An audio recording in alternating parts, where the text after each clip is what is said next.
Friends, welcome to my YouTube channel. तो चलो guys, class शुरू करते हैं। हमारी चल रही थी क्लास 7 की एनसीईआरटी अध्याय 7 खाना बदोश और जनजातियों। हमने आपके साथ यहाँ तक कवर कर लिया था, यहाँ तक। अब यहाँ से शुरू करते हैं। बदलता समाज, नई जातियों और श्रेणियाँ क्या हैं, देखते हैं। जैसे जैसे अर्थव्यवस्था और समाज की ज़रूरतें बढ़ती गई, नए हुनर वाले लोगों की आवश्यकता पड़ती गई। वर्णों के भीतर छोटी छोटी जातियां उभरने लगीं। उदाहरण के लिए ब्राह्मणों के बीच नई जातियां सामने आईं। दूसरी ओर कई जनजातियों और सामाजिक समूह को जातिवाद समाज में शामिल कर लिया गया और उन्हें जातियों का दर्जा दे दिया गया। विशेषज्ञ प्राप्त शिल्पियों, सुनार, लोहार, बढ़ई और राज मिस्त्री को भी ब्राह्मण द्वारा जातियों के रूप में मान्यता दे दी गई। वर्ण की बजाय जाति समाज के संगठन का आधार बनी।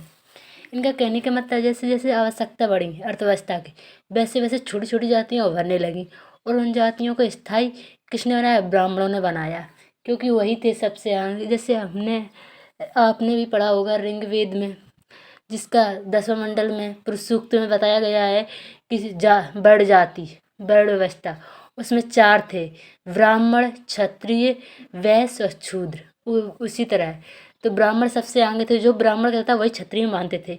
इसी तरह यहाँ बताया जा रहा है यही कि जो ब्राह्मणों ने उन जातियों को दर्जा दिया कि अच्छा, आप लोहार हो तो लोहार की जाति है आपकी, तो आपकी पहले जाति के अपने काम के, जो अपन आज काम कर रहे हो आप, उसी के नाम पर आपकी जाति होगी। लेकिन अब ऐसा होने लगा कि इसमें ऐसा होने लगेगा आगे कि लोहार का बेटा लोहार ही रहेगा, भले वो वेदों का अध्ययन कर ले, लेकिन वो ऐसा कर ही नहीं सकता था।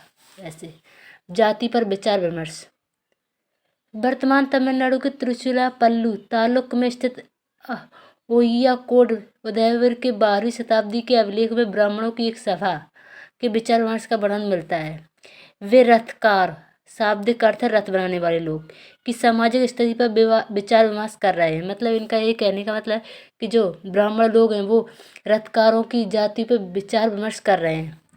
उन्होंने इस जाति के कामकाज तय किए, मतलब ब्राह्मण तय कर रहे हैं, देख ले, तय किए, जिनमें वास्तुकला, रथों और गाड़ियों का निर्माण, मंदिर द्वारा बनाया, मूर्तियां स्थापित करना, बलि के लिए लकड़ियों से बने साज सामाज तैयार करना, मंडप बनाना और राजा के लिए जेवर बनाना शामिल किया। मतलब इनको एक स्थायी बना दिया, भले आप कि जो आप इस चीज़ करेंगे, अब इसके आगे आप पढ़ाई या कुछ अध्ययन नहीं कर सकेंगे। इस तरीके से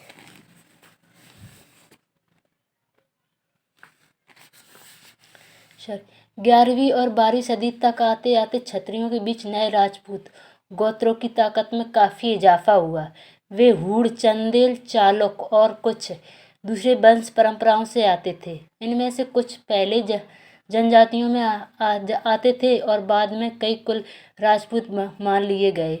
धीरे धीरे उन्होंने पुराने शासकों की जगह भी ले ली, विशेष कृषि वाले क्षेत्रों में। यह कई तरह के परिवर्तन रहे थे और शासकों ने शक्तिशाली राज्यों के निर्माण में अपनी संपदा का इस्तेमाल किया। इनका कहना मतलब कि जो जो जाति के कैटेगरी से आते थे, अब उन्होंने उन राजाओं की जगह ले ली जो पहले अच्छे राजा थे, क्योंकि उन्हें ब्राह्मणों की सहायता से। शासकों के रूप में राजपूत गोत्रों के उदय के उदाहरण का जनजातीय लोगों ने अनुसरण किया है। धीरे धीरे ब्राह्मणों के समर्थक से, देखो ब्राह्मणों को समर्थन मिल रहा है, समर्थन से कई जनजातियां जाति व्यवस्था का हिस्सा बन गईं। लेकिन केवल प्रमुख जनजातीय परिवार ही शासक वर्ग में शामिल हो पाए। मतलब प्रमुख जो मेन थे, जैसे एक कबीला है, उसका कबीले का जो अध्यापक होगा, जो उस कबीले का मुखिया होगा, वही उसमें हिस्सा ले पाया जो राज्य वर्ग में शामिल हो पाए, शासक वर्ग में। और उसकी जो प्रजा थी वो नहीं हो पाई, वो तो वही की वही है।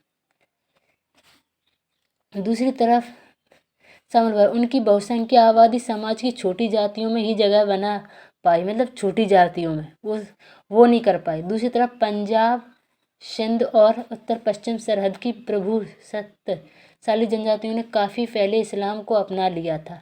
उन्होंने इस्लाम को अपना लिया था। वे जाति व्यवस्था को नकारते रहे। सनातनी हिंदू धर्म के द्वारा प्रस्तावित गैर बराबरी वाली सामाजिक व्यवस्था इन इलाकों में बड़े पैमाने पर स्वीकार नहीं की गई।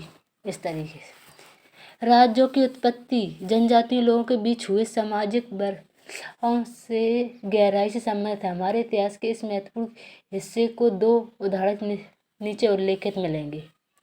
यहाँ नज़दीक से एक नज़र गौड़ जनजाति देखो। गौड़ लोग गोंडवाना नामक विशाल वन प्रदेश में रहते थे। वे स्थानांतरीय कृषि अर्थात जगह बदल बदल कर खेती करते थे। मतलब वो जगह बदल कर खेती को एक झूम खेती भी कहते हैं उसे, कि झूम खेती आज जहाँ से आप कर लो तो अब किसी खेती यहाँ कर ली और कल करा और कहीं करेंगे, ऐसी खेती होती है। विशाल गौड़ जनजाति कई छोटे छोटे कुलों में भी बटी हुई थी। प्रत्येक कुल का अपना राजा या राय होता था। जिस समय दिल्ली के सुल्तानों की ताकत घट रही थी, ये पॉइंट याद रखने का, जिस समय दिल्ली के सुल्तानों की ताकत घट रही थी उसी समय कुछ बड़े गौड़ राज्य छोटे गौड़ सरदारों पर हावी होने लगे। जो बड़े गौड़ थे, जो बड़े सरदार थे, उस छोटे सरदारों पर हावी होने लगे थे। अकबर के शासनकाल के एक इतिहास अकबरनामा में उल्लेखित है कि गढ़ कटंगा के गौड़ राज्य में 70,000 गांव थे। बताओ, इन राज्यों की प्रशासनिक व्यवस्था केंद्रीय हो रही थी। राज्य गणों में विभाजित थे। हर गण किसी खास गौड़ कुल के नियंत्रण में था। ये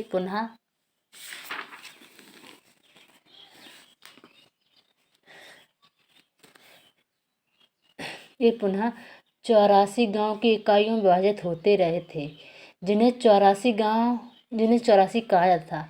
84 का उप विभाजन बरहोतों में होता था, जो 12 गांवों को मिलाकर बनते थे, मतलब 84।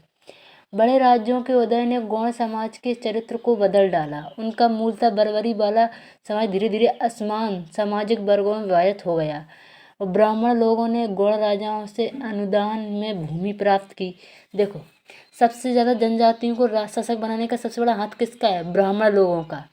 यहाँ भी स्पष्ट हो रहा है कि मतलब ब्राह्मण ने उनकी क्यों हेल्प की। ब्राह्मण का भी अपना एक स्वार्थ था, वो भी सेल्फ अपने लिए कुछ करना चाहते थे भूमि के लिए, तो उन्होंने बहुत ज़्यादा उसकी हेल्प की, भूमि प्राप्त की और अधिक प्रभावशाली बन गए। गौड़ सरदारों को अब राजपूतों के रूप में मान्यता प्राप्त करने की चाहत हुई। अब होगी, जैसे कि आप आज कोई आदमी गरीब है, उसे थोड़ा पैसा दे तो और अमीर बनने की कोशिश करे और अमीर बनने की कोशिश करे, उसी तरह राजपूत बनने से। इसलिए गढ़ कटंगा के गौड़ राजा अमनदास ने संग्राम सहायक की उपाधि धारण ली कि उसके पुत्र दलपत ने महुआ के चंदेल राजपूत राजा सालवाहन की पुत्री राजकुमारी दुर्गावती से विवाह किया। सोचो, यहाँ तक आ गए वो कि जो जाति थी उस तरह। आज की वीडियो यहीं तक। कल हम आपके साथ ये मैप भी आपको अच्छे से कवर करवाएंगे, वैसे हम देखें क्या है क्या नहीं। अगर आपको वीडियो अच्छी लगी तो प्लीज़ शेयर सब्सक्राइब कीजिए। धन्यवाद।